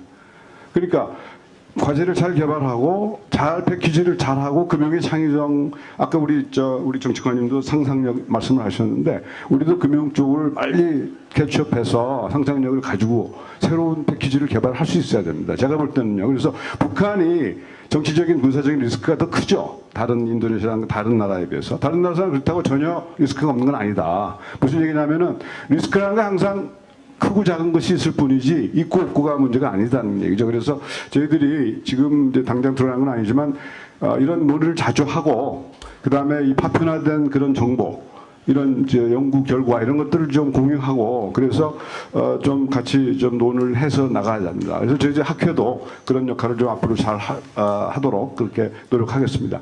자 오늘 참석해 주신 여러분들 대단히 감사합니다. 네, 감사합니다. 네. 예, 2부 세미나는 다른 장소입니다. 그 밑에 백록골 A에서 3시 반부터 있습니다. 예, 감사합니다.